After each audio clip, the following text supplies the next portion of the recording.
and transform. The very tenets of his development agenda that he set out as a mission statement when he assumed office back in 2014. Now, the Modi government has delivered on some of the most iconic, complex and wide-ranging initiatives, all the way from the JAN-DHAN YOJNA leading to the JAN-DHAN AADHAAR mobile or JAN TRINITY, which gave wings to financial inclusion using digital technology as the means, to the historic tax reform by way of GST.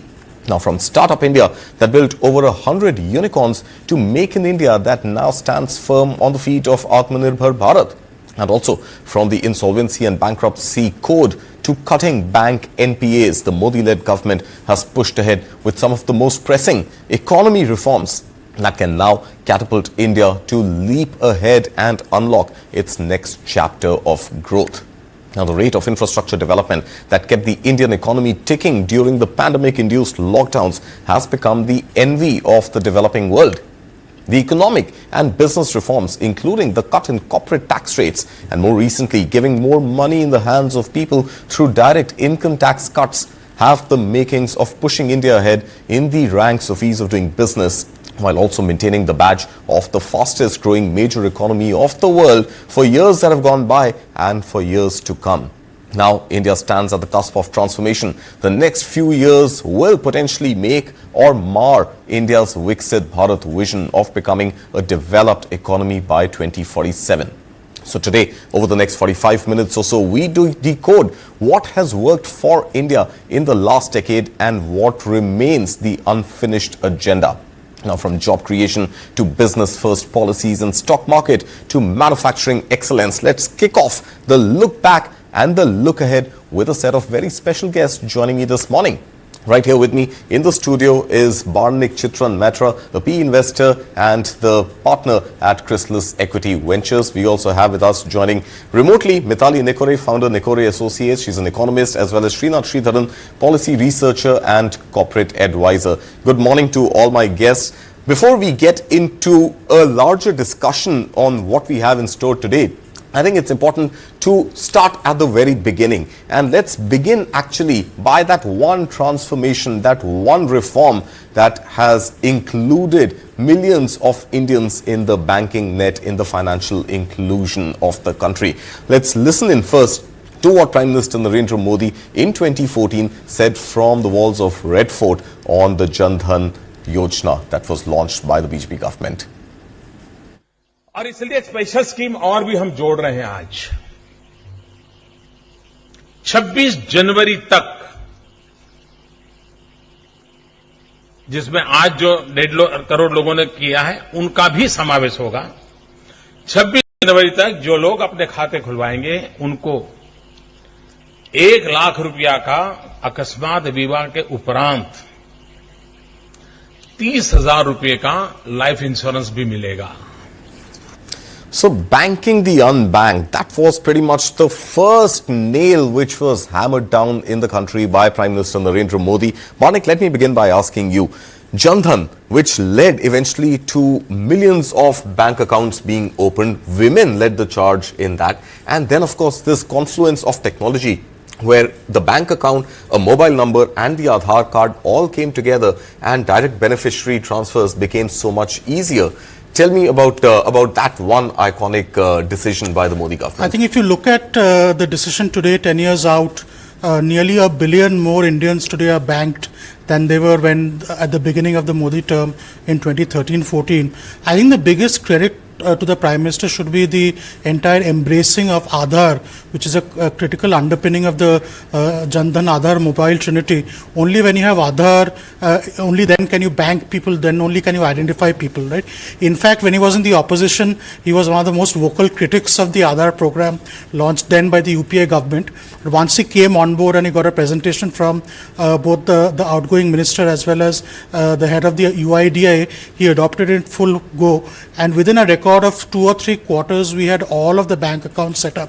And the biggest benefit of that is all of the government subsidies now go directly into bank accounts. Leakage would at its peak may have been 40-50%. In fact, Rajiv Gandhi had said that the leakage was 85%, has now become zero. Yeah. And this has created a lot of mobility with income in the hands of people, right?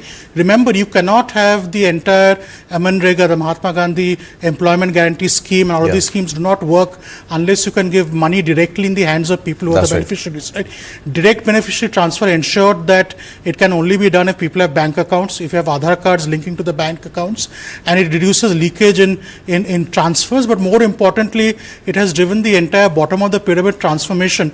In fact, if you look at the last 10 years, it has been the fastest rate of poverty reduction in India in the last 75 years. We have had nearly 300 million people come out of abject poverty, and the rate of abject poverty today is below 10%. So a lot of this credit goes to the entire JAM Trinity, and it would not have been possible unless we created the billion bank accounts we did for the unbanked in India. Absolutely. So of course, a billion plus unbanked now in the banking system. Mithali, that's an important point that Barnik just raised about the Modi government actually not discarding the work which was done by the previous government, rather embracing Aadhaar and embracing whatever we had seen by way of India's telecom and internet revolution already in the works and really building from there. What does this really do for an economy which was roughly the size of about 2 trillion or so back in 2014 to now a $4 trillion economy? No, absolutely, Karthik. I think today there's no doubt that we've come, I wouldn't even say a long way. We've taken like a quantum jump from where we were in 2014 to 2024. And there's, now again, we are ready for further quantum jumps because we're going to go from the 4th largest economy, which we already are, to maybe the 3rd largest economy. And that is set in the next maximum 3 to 4 years. It could even happen sooner.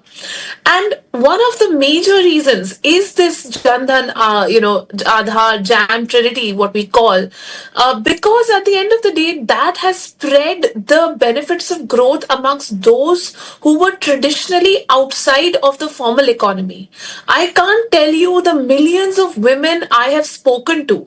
In our work at Nikor Associates, that we are constantly focusing on gender mainstreaming. And when we speak to the women who are in the rural areas, who are in, and most importantly, who are in tier 3, tier 4, tier 5, tier 6 locations. Tier 2 also is actually very connected, but tier 3 to 6, that's where you have the maximum number of self-help groups, women-led entrepreneurship, small nano woman entrepreneurs, and they don't know what to do with their savings. They were literally putting those savings under the mattress, literally, or, in those little pickle jars. Sometimes you see it in, in television depictions.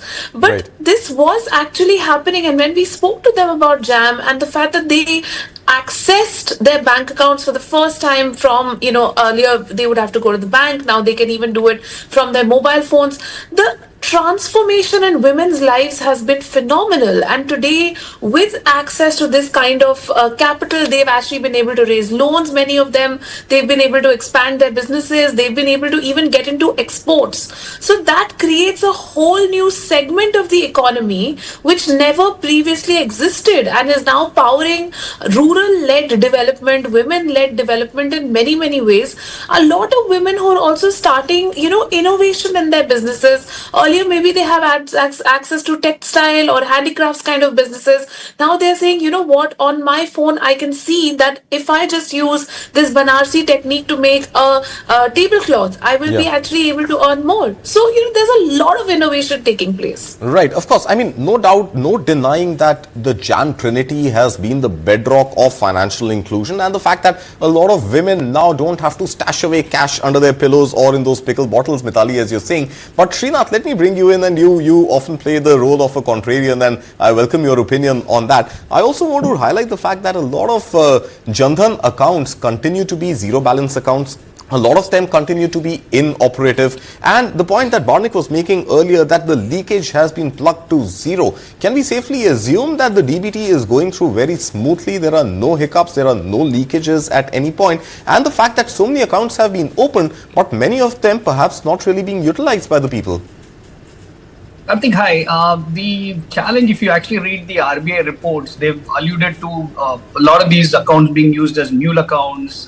There have been issues of money siphoning happening, KYC challenges that we have heard enough about.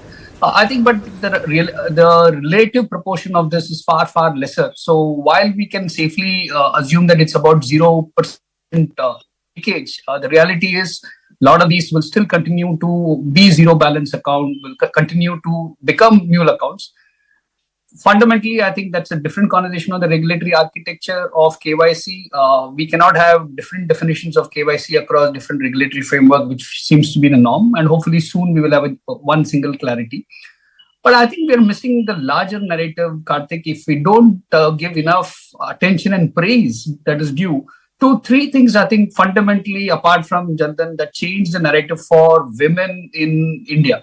That is 1, the gas connections, water access at the household, and 3, the toilets. I mean, I would allude Modi 2 and Modi 3, some of the large electoral wins, to, I think, the mandate given by the people as a thank you gesture for providing them basic needs, right? I mean, for decades, they did not have toilets. I mean, I think the Bihar election, when they won swept, I think toilets was a big conversation. Of course. So I think, what does it mean? I mean, more than the economic need, also the social impact. I think the Modi government has added dignity. I mean, if I were to build on what Mitali is saying, I think dignity is a word that I think we have brought back to mainstream conversation. Right. I think we'll have to build on those from there, saying that what more can we do? We have banned them, but we still don't finance them, unfortunately, right? I mean, we're able to give them bank account, but we don't finance. I mean, irrespective of all the ministerial narrative around helping financing needs for women, I think that's much more to be done. I mean, our SME and MSME financing is far, far lower than what its potential is. Of course, and we will come to that, and we will talk about the NPA issue that SMEs are also dealing with, because banks don't want to lend to them. That's a different story. We will come to that as well, Srinath. But let's also now talk about another reform, because JAN-DHAN, of course, the idea was to bank the unbanked and get them in the formal financial ecosystem of the country. But at the same time, there was another move which was made pretty much, it was a stroke of midnight, that Prime Minister Modi decided to demonetize a few bank currencies, and that led to a little bit of chaos, if I can put it mildly. But eventually at that point, it was difficult to really understand that India can move from a cash economy to a cashless economy. Definitely a less cash economy, if not a completely cashless economy. And the rise that we saw of UPI and the NPCI, which led the UPI journey. Let's listen in first to what Prime Minister Modi said on demonetization, and then let's talk about the UPI story. आज मध्यरात्रि यानी 8 नवंबर 2016 की रात्रि को 12 बजे से वर्तमान में जारी 500 रुपए और 1000 रुपए के करेंसी नोट लीगल टेंडर नहीं रहेंगे। ये मुद्राएं कानूनन अमान्य होगी। Right, so 1000 rupee notes and 500 rupee notes removed from circulation at the stroke of midnight, 8 November 2016. Barnik, where were you? Because I remember I was in Mumbai. We were at an event, and we had former RBI Governor Y.V. Reddy on the stage, and in the audience we had Vijay Shekhar Sharma, who was just about getting Paytm off the ground, and nobody really knew what wallets are. Not too many of us used it, and I had a 1000 rupee note in my wallet, and I was wondering, how do I get to the airport the next day? But guess what? I made it. Right. So I think we saw a lot of transformation overnight. A lot of cab aggregators started accepting wallets and UPI transfers.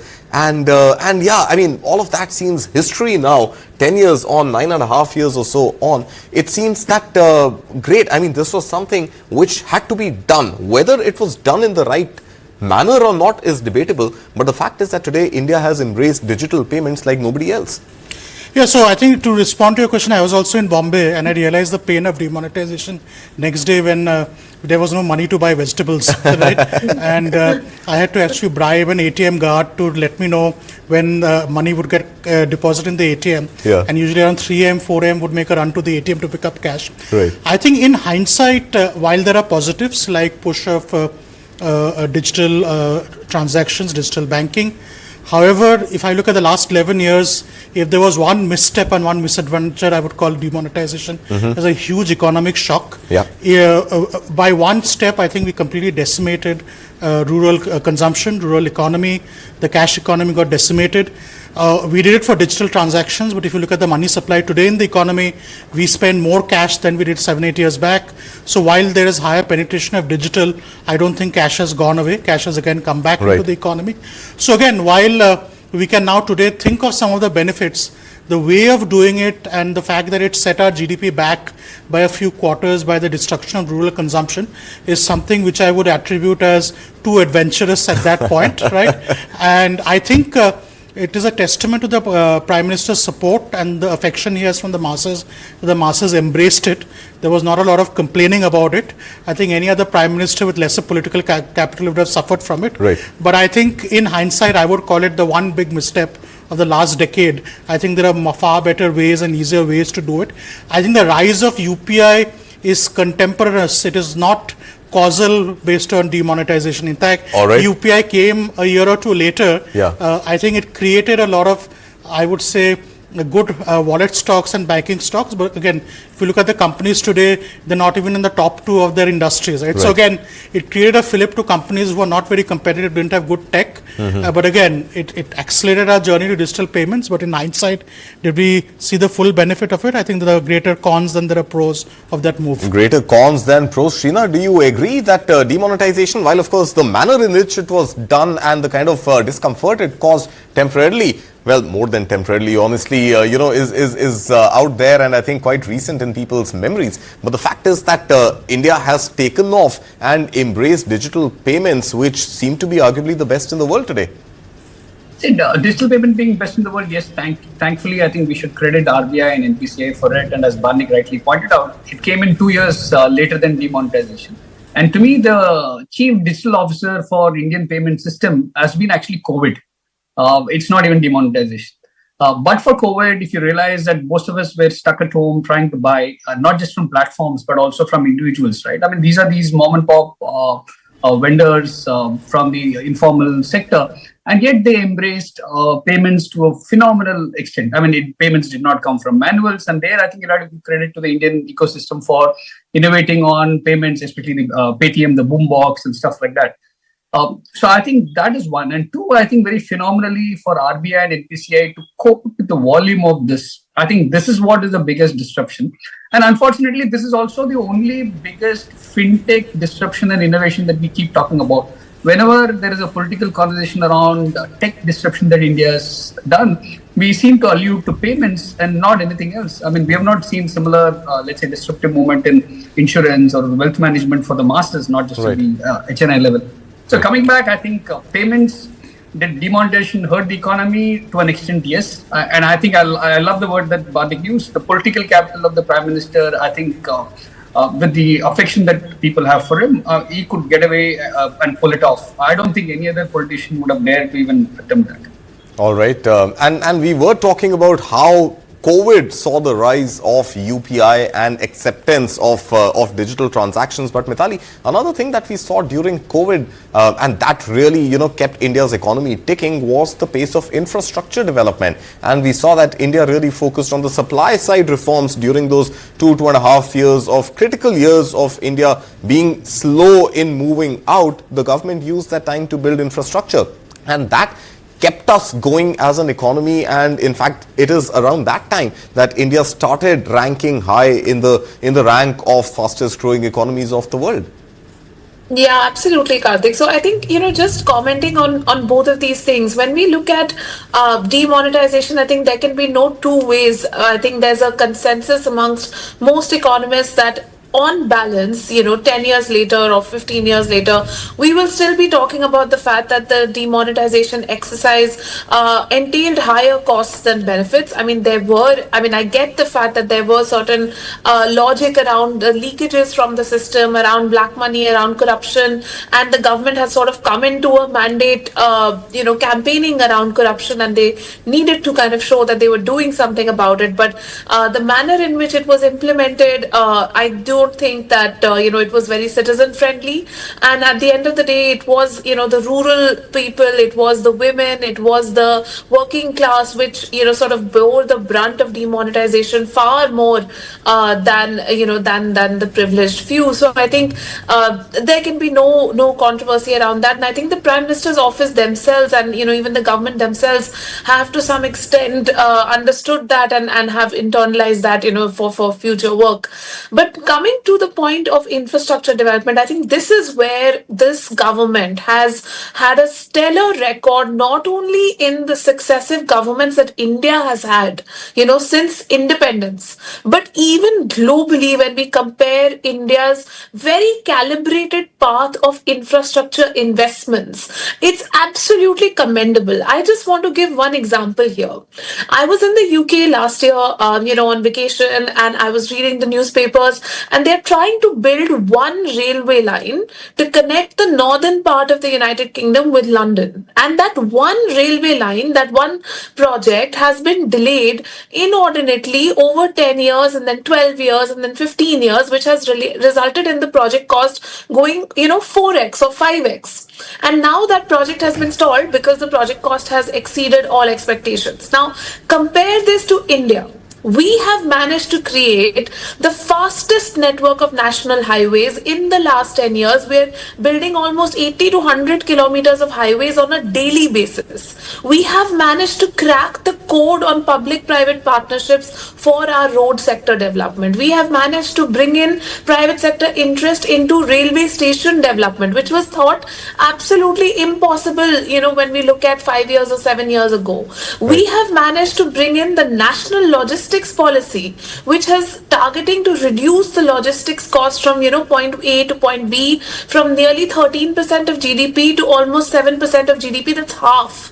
And even when I'm speaking to logistics sector service providers, because I work a lot with logistics people, literally I'm a logistician myself some days, we've realized that they are so happy. They are so happy because there's a whole new whole new industry of warehousing, whole new industry of cold storages, whole new focus on, modernizing the truck fleets, on electrification of railway lines. I mean, this kind of pace of investment in large infrastructure, in creating airports, in creating ports, in creating this facilitation infrastructure for trade is unprecedented in the whole world. That's right. That's right, Mithali. In fact, you were giving the example of London. In fact, we held our Newsline Global Summit in Stuttgart last year, and the main Stuttgart railway station operated by the Deutsche Bahn is also pretty much reeling in this underdevelopment state for the last almost 10 to 15 years, and the cost obviously has escalated. Well, at this moment, let me also welcome on the show Feroz Aziz, Deputy CEO Anand Rathi Wealth, who joins us this morning. Feroz, thank you so much. And Srinath, I believe you need to leave, so we will let you go. Thank you, Srinath, for being here with us today. Feroz, we are talking about all the hits and potential misses of Prime Minister Narendra Modi's leadership over the last 11 years. And one subject that we cannot miss in our discussion today is the transformative tax reform by way of GST. Now, let's listen in before I bring you into this conversation. Let's listen in to what Prime Minister Modi had said in 2017 when GST had finally taken off. संविधान का मंथन 2 साल 11 महीने और 17 दिन तक चला था। हिंदुस्तान के कोने कोने से विद्वत जन उस बहस में हिस्सा लेते थे, वाद विवाद होते थे, राजी नाराजी होती थी, सब मिलकर के बहस करते थे, रास्ते खोजते थे। कभी इस पार कभी उस पार नहीं जा पाए तो बीच का रास्ता खोज करके चलने का प्रयास करते थे। ठीक उसी तरह ये जीएसटी भी एक लंबी विचार प्रक्रिया का परिणाम है। सभी राज्य समान रूप से केंद्र सरकार उसी की बराबरी में और सालों तक चर्चा की है। संसद में इसके पूर्व के भी सांसदों ने, उसके पूर्व के सांसदों ने लगातार इस पर बहस की है। एक प्रकार से best brains of the country उन्होंने लगातार इस काम को किया है और उसी का परिणाम है कि आज ये जीएसटी को हम साकार रूप में देख सकते हैं। Right, Feroz Aziz, it just looks like yesterday, doesn't it? But to think of it, it's been 8 years since GST has been in action, implemented, and working with some hiccups more or less smoothly. Talk to us, Feroz. This was a long pending reform. In fact, there were so many discussions at one point in previous governments. We used to talk about a policy paralysis, and GST was something which was always in the making. And finally, it took late Finance Minister Arun Jaitley to stitch up all the consensus and present the GST. Now that GST has been around for 8 years, tell us the impact it would have potentially had on foreign investors looking at India and looking at compliance in India. Karthik, good morning. Yeah, like you rightly said, GST was one of the largest reform. See, GST as a concept was not something which is earth-shattering. What is important is its implementation, getting the states together, getting them on the same page. That was the tough part. And I think that's what has made sure the GST implementation has been brilliant. It had its own hiccups over the first couple of years. And that's where GST has reached a record high, as you're flashing on your screen. April 2,37,000 crores of GST. I remember we having celebrated 1 lakh crore mark just about 4-5 years back. Now we are speaking about a number which is 2,37,000 crores. See, I think tax collections are a very, very important thing in a country which is running on fiscal deficit. And tax collections on the indirect tax side, which were having several inefficiencies and difficulties for business owners to actually comply as well. That has been simplified. So now if you look at last year, you see the indirect tax collection growth of almost about 11.5% on a large base. That says that your fiscal deficit as a percentage of the tax collection is only 45% for last year. What do I mean by that is most people look at fiscal deficit as a percentage or 99% of people look at fiscal deficit as a percentage of GDP. But I think if you look at Karthik ka ghar hai, you will, if you are spending more than you are earning, you will see it as a percentage of how much you are earning. If you are spending 30,000 rupees more, you will divide the 30,000 by the salary you earn, take home, and see what percentage, amdani kitni hai, kharcha kitna. So that has come down to 45%, which had reached almost about 100% of tax collection in the COVID year. And that, I think, has happened because of GST. Compliance has become easier and leakages have become smaller. And I think we're still scratching the surface. The kind of leakages which still exist and the set of provisions which are there, which I think those are getting plugged. And I think it will take another 4-5 years and we will see some astronomical numbers when a country of this size compliantly pays all their indirect taxes.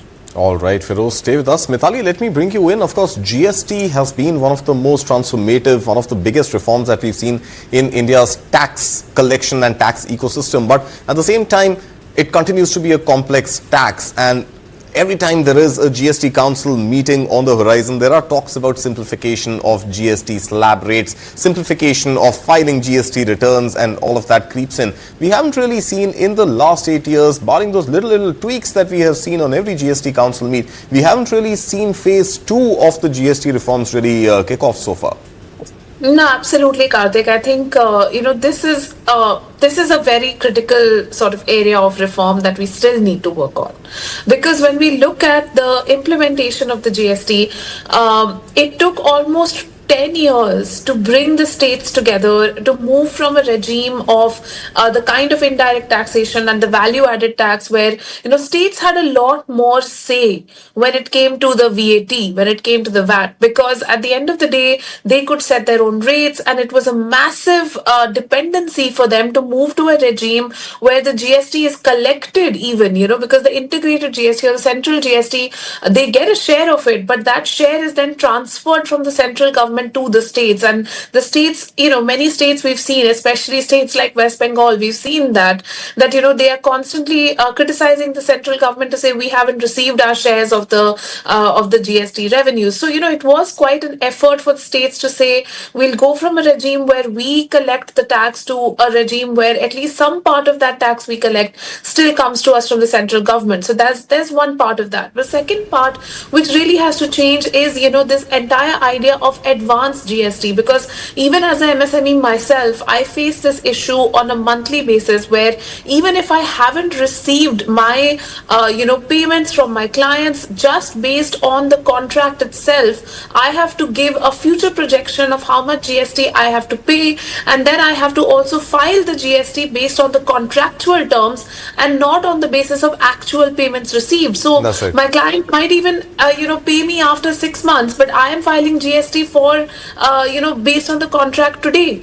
And it doesn't take into account these kind of small things, the flexibility on small things like delays in payments, etc.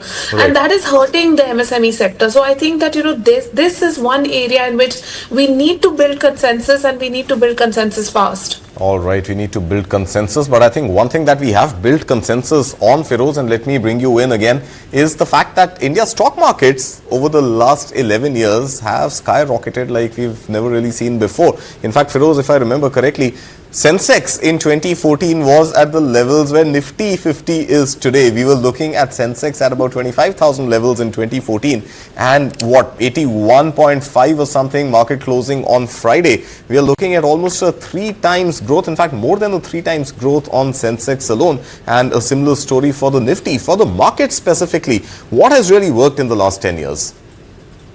Karthik, if you rewind 11 years, you remember one of the big foreign investors had made a statement that we are a fragile country and a fragile 5 is where we were counted. But what happens is, if there is so much effort coming in from a billion people, it isn't going to be easy for a fragile country to not grow with the kind of entrepreneurship India breeds. And if that gets a good governance plus entrepreneurial mindset, can create value. I think that's where 250, 300 years back, India was controlling world's GDP, a significant portion of that. I think that's what is going to happen if you have so many people, so much demographic dividend, and a great governance can fill it. So point I'm trying to get to is, we were fragile 5 to where we are today. Like you rightly read out, Karthik, it has become 3 times. So the Nifty return and Sensex return are close to about 11.8, 12%, which is what in 10, 11 years, you almost make it 3 times. Right. So if you look at it from a perspective of people who have still not invested, which is what is happening, you saw 6 lakh crores of DII inflow in a single financial year. If you go back in FY24, 2014-15, we had an SIP amount of 18,000 crores. For the full year, and this year, last year, we had 2,62,000 crores. So the SIP number, that means the retail investor has started using capital markets as a savings instrument and not looking like an investment instrument. Aaj paise dale, kal kya hoga paise. Right. So I think the retail mindset paradigm shift has happened. And if people are not seeing this data, that an 18,000 crore SIP cumulative number could become 2.7 lakh crores. And if you don't believe this is becoming 10 lakh crores in the next 10 years, 10 lakh crores of SIP inflow alone will happen in India. That's the power of 140 crore people. And I think their mindset has changed. They don't do savings in the unstructured market as much as they would. My mate has been doing. My house helps. All of them, drivers, all of them have an SIP, and proactively so, not just instigated by me. So that's what is happening. The lower strata of India is believing in the capital market because of the stable governance we have had for the last 11 years. And I think we're still scratching the surface if people can't read this data. All right, still scratching the surface, but the tremendous retail participation that we've seen. Feroz, stay with us. We also have Avinash Gorakshakar, Head of Research at Profit Mart Securities. Avinash, a lot of retail participation that we have seen, at least in the last 6 or 7 years, just before the hit of the pandemic, the COVID-19 pandemic in 2020, maybe a year preceding that to now. A lot of that also has to do with ease of opening SIPs, using the startups and using the digital fintech platforms which are available today. All of these also, at some level, using the reforms that have taken place already by way of linking of Aadhaar and mobile numbers and ease of doing KYC, and that sort of makes DIY investing and SIPs a fun to do, add to cart, checkout sort of an experience that the young population already has been accustomed to using e-commerce. So Avinash, talk to us about the role of fintech platforms and the ease of transacting which have helped the capital markets in the last 11 years. Yeah, good morning, Karthik. See, I think you are right in saying the fintech platforms have actually given a significant boost to the retail, investor community. And I think you could see this in the number of demat accounts. We are currently close to about 15 crores demat accounts, and in a country of 150 crores people. I think, as Feroz said, the opportunity to scale up in the next 10 years is quite immense. And capital markets have been a very good alternative for retail investors, because today, if you see the fixed income category of instruments, they are not able to beat inflation. And I think that is the key reason a lot of money, from banks, FDs have actually got transferred post-COVID into the equity markets. I would say that, looking at the kind of opportunity India presents in the world, now we are only, behind China, which now recently became the 4th largest economy, overtaking Japan. So I think that clearly indicates that a lot of SIP money is going to come in the Indian equity markets, and retail investors now have become very smart. They have been investing very smartly, very wisely, and I think that is the reason you are seeing SIP flows increasing month on month. And I think this momentum will continue. So I think fintechs, have definitely provided a very strong platform in terms of lower transaction costs, in terms of the ease of doing business. And I think today you don't have to sell and educate people on mutual funds. 10 years back, it was a different story. But today, I think with the kind of economic revolution India is making, I'm quite sure that SIPs would definitely significantly upscale to a very significantly large level. And retail investors, which were always ignored in the markets, now are a very large dominant force. All right. So these retail investors, and the fact that today you don't need to educate them on financial and investments in capital markets is something that, Feroz, of course, you have been part of that journey. And I remember shows that you've been on educating people about SIPs and educating them about mutual funds and what they deliver and how you should orient your investments basis the goals that you have. But from here, we've seen a bull run, so to speak, for the last 11 years. We've seen maybe in the last 6 months or so some headwinds coming by way of what is happening in the US, by way of tariffs and all the uncertainty which has crept in, even though, Feroz, you were talking about a stable environment which investors find in India. But the environment outside of India doesn't seem to be all that stable right now. So help us understand, for the next 4 years at least, which is till when we know that the BJP government is in power, perhaps beyond that as well, but let's not get ahead of ourselves. But for the next 4 years at least, Feroz, what is it that markets expect from the government? And of course, we have heard about prophecies of Sensex hitting 1 lakh, etc.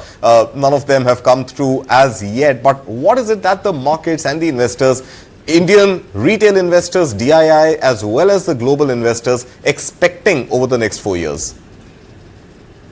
Yes, Karthik, like you said, you said that we have seen a bull run. I think I'll just take a minute to explain. A bull run's definition in my mind has changed, rightly or wrongly. Earlier bull runs would actually mean pockets of significantly greater IRRs. You've seen 2004 to 2007 bull run was about 35% compounded return on Nifty. We have not seen those kind of bull runs. So the point I'm trying to get is, as the economy becomes more and more mature, the base effect leaves. Both the economy and the capital market, the base effect leaves. So then you don't see those kind of compounded returns. So a 12% CAGR return for last 11 years, which you alluded to rightly so on the graphics which you've been flashing, those are also bull runs, because as long as you make more than the nominal GDP for the same period, which is 11.04, and your Nifty has given you about 80 basis points more compounded, that's a bull run to my mind. If you get more than the nominal GDP, I think my expectation of the next 4 years would also remain to revolve around reasonableness of 11-12% on the Nifty side, if you have to create value, then you have to do some degree of, like a mutual fund guy generates about 3-4% more. If you look at the S&P 500 has delivered about 13.5%. So point one, bull run. Please don't expect a bull run implies something like a 20% CAGR, which will not happen because you've lost the base. So I am very thrilled to get 11-12% Nifty base return. And if you manage your portfolio right in that environment, can you make 14, 15, 16% compounded return on your entire wealth? The answer is yes. Point two, I personally think there should be an expectation of an investor because of the global environment or any time so. All these bad speed breakers are the reason why you make 14, 15% in equity. I will always pray that there are speed breakers, so that because I have not earned all my life savings today. So please expect these speed breakers to give you buying opportunities, because more money is to be made by Indians ahead, not made already. So we are a young country. So if a 30-year man is being sad market has fallen, I tell him, how can you be sad that market has fallen? Because you have 30 more years of working. You're not a 65-year-old man. Why are you not celebrating that your future wealth can grow at a reasonable pace? So please see risks and impediments as buying opportunities. At 25,800, I was on your show, Karthik. I told that these are buying opportunities because we've already returned so much money to FIIs. So that's why you don't see sharp falls. And Globe news is not so good. I think one biggest risk which we have from the globe is not a trade war. Trade war is an opportunity for India. One big risk is how would central governments, be it the Japanese central government, the Fed, how will they handle such kind of high interest rates which are not softening?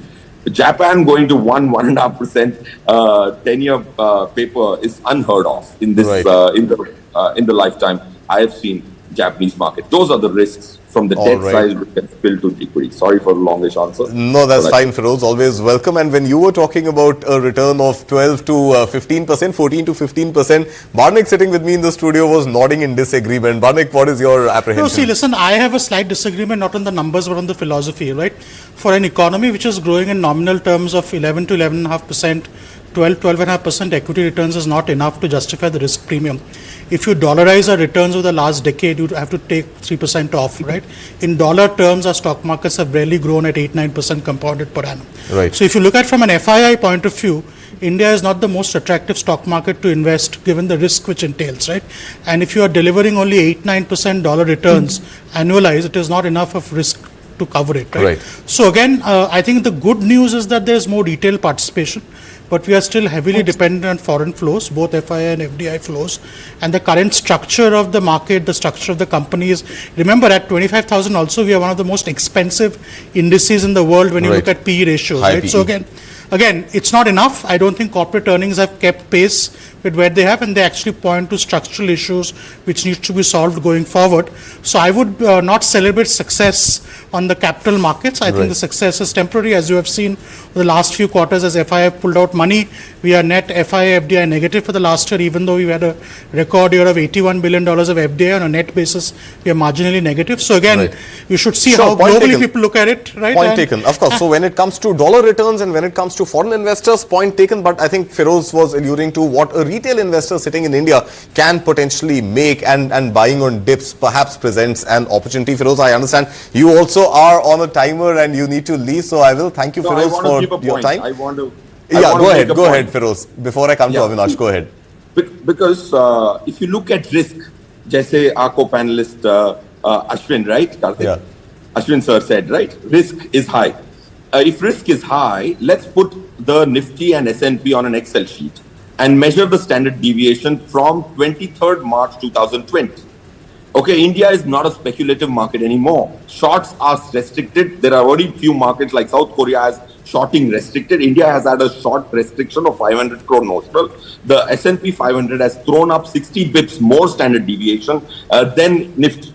So Nifty might represent 3% of the world's GDP market cap, and S&P represents almost 52% of the world's market cap, but it still threw up more risk. On the day when the trade war happened, Nasdaq and Dow Jones were down double-digit percentage. India was down 3.54%. Why did that happen? Because India is an investor's market, not a speculative market, because you have a 500.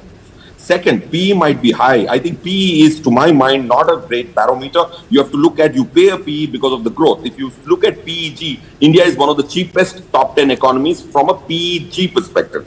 Now coming to corporate earnings have delivered, Nifty earnings are 1,096 for last year. Of course, I expected 1,130. We are down 34 rupees. ITC came to our rescue. We did 1,096 on and still grew about 8.7% on Nifty on a very bad year.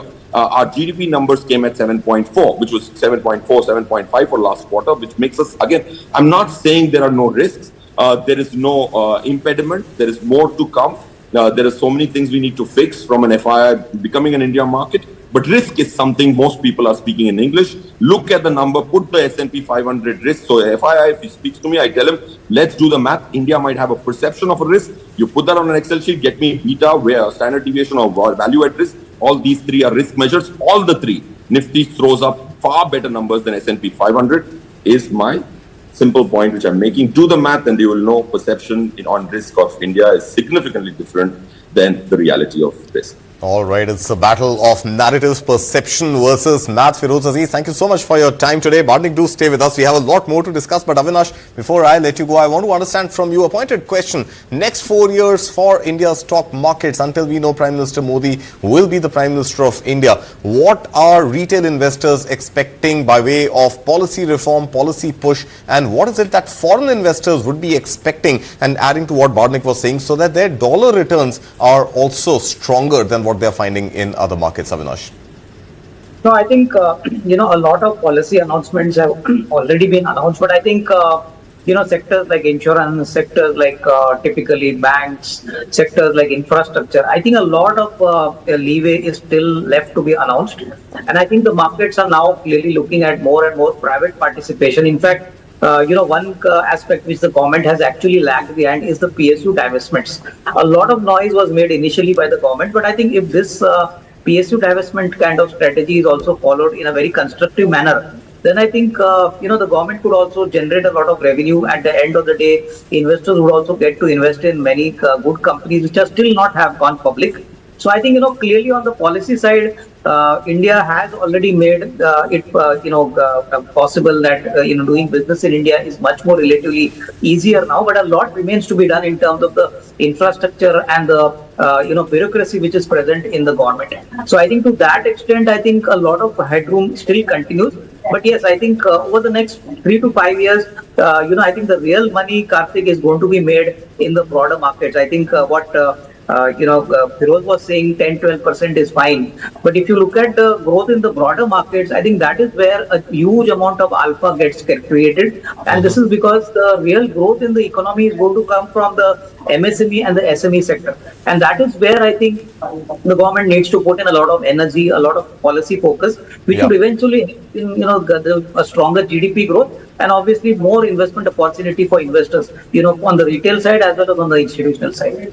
All right, Avinash Gorakshakar, thank you so much for your inputs to our show and to this discussion that we are having. At this point, I'd also like to welcome on the show Lloyd Matthias, angel investor.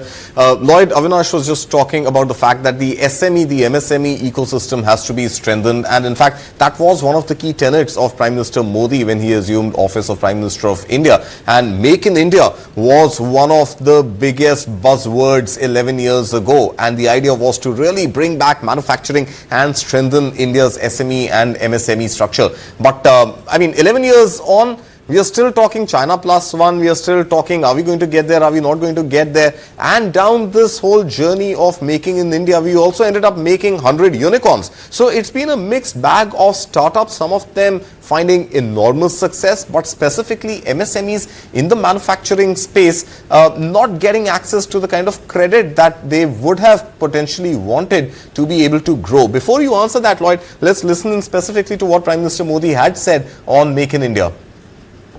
हम make in India की जब बात करते हैं तब सिर्फ आपको एक कॉम्पिटिटिव सिचुएशन के लिए ही हम ऑफर कर रहे हैं, ऐसा नहीं है। जब हम आपको मेक इन इंडिया की बात करते हैं तब आपके उत्पादन के लिए एक बहुत बड़ा बाजार अपने आप खड़ा करने का हम अवसर देते हैं। और आखिरकार मैन्युफैक्चरर को कॉस्ट इफेक्टिव मैन्युफैक्चर की जितनी आवश्यकता है उतनी ही उसको हैंडसम बायर की भी जरूरत होती है, तभी तो उसकी गाड़ी चलती है। यहां मारुति कार कितनी ही क्यों न बने, लेकिन खरीदार नहीं होगा तो। और इसलिए हमने भारत की अर्थव्यवस्था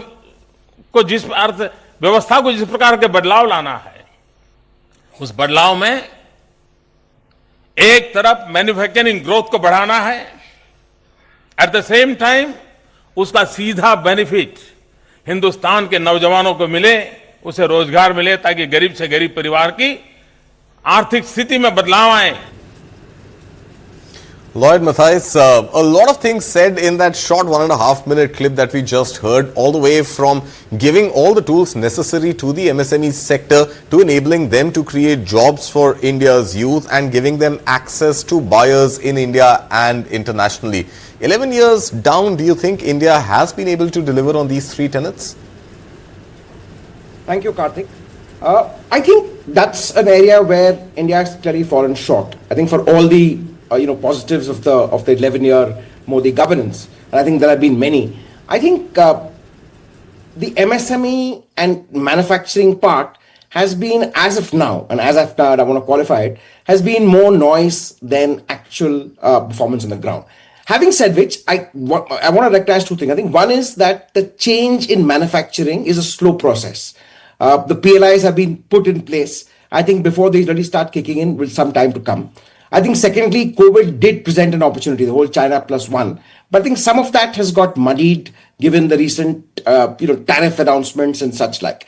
So I think the manufacturing growth has been the one part of the India story that hasn't come to play in its entirety.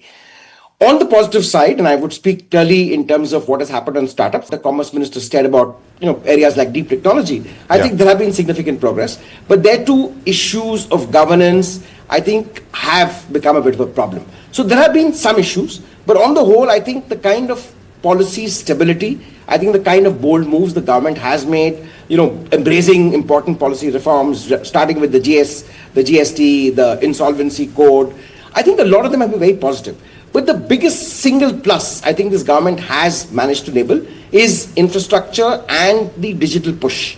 Right? So I think to whatever extent, and I know the launch of Jio in 2016 played a key role, but the fact that digitization has kind of reached the bottom half of the economy, and that has enabled a whole host of digitally enabled startups, where India today is possibly in digital public infrastructure among the world leaders.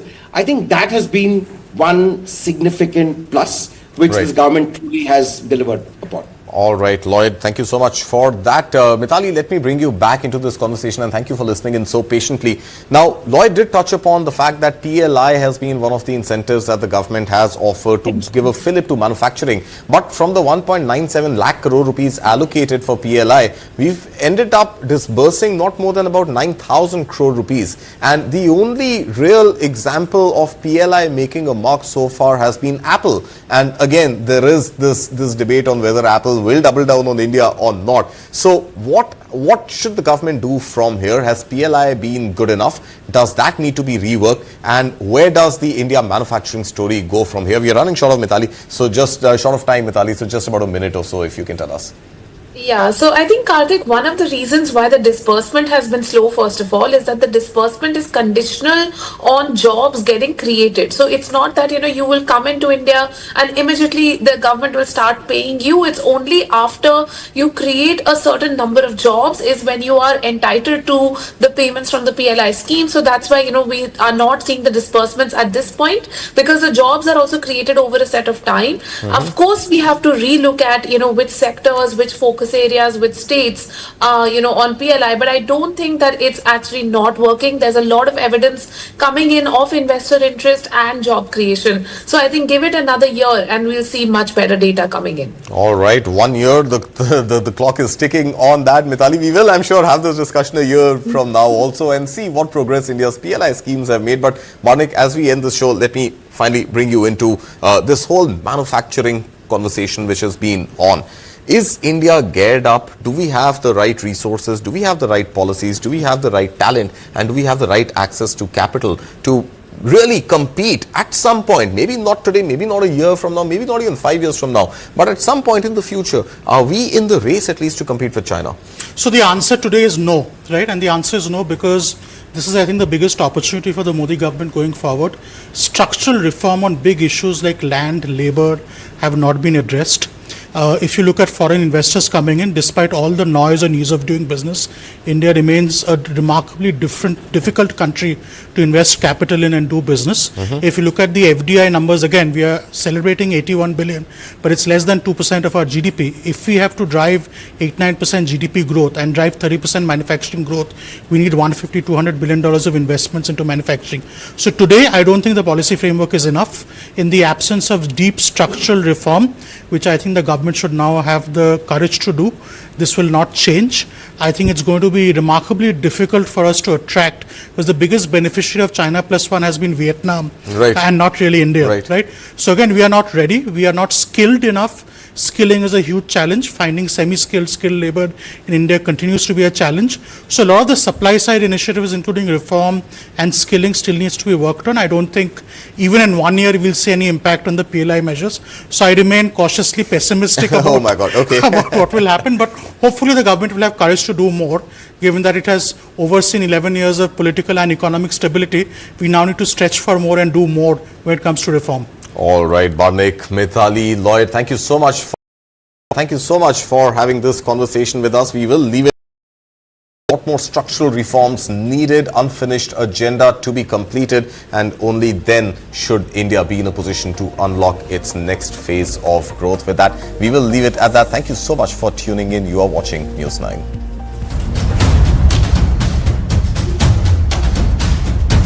Waterproofing? नया Birla office हमेशा वाला लगाना चाहिए था। नए Birla office water proofing की crack proof technology सीलन से बचाती है।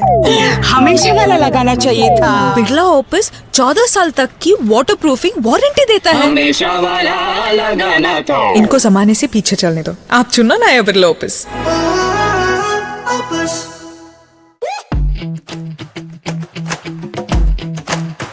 Every brand tells a story. And they are the storytellers, the Sutradhars. They present a brand with band, baja and Bharat to you. They are the Brandwalas.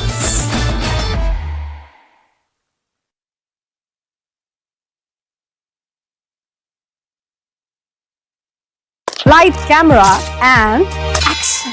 Kick back, relax, grab your favorite snack because News 9 is here with your weekend dose of entertainment. It's time to take a deeper dive into the buzzworthy happenings of the entertainment world. From celebrity gossips to exclusive conversations, from nostalgic moments to News 9's pick of the week, don't worry, we've got you covered here.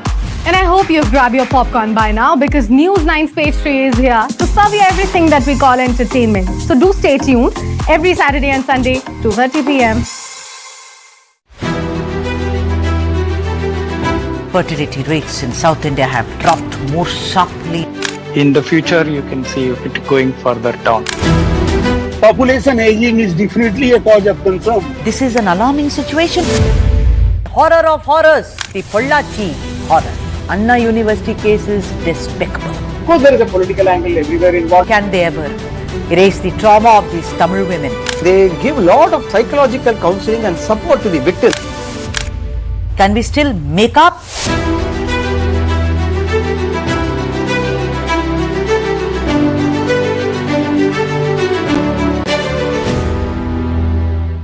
What is to the nines?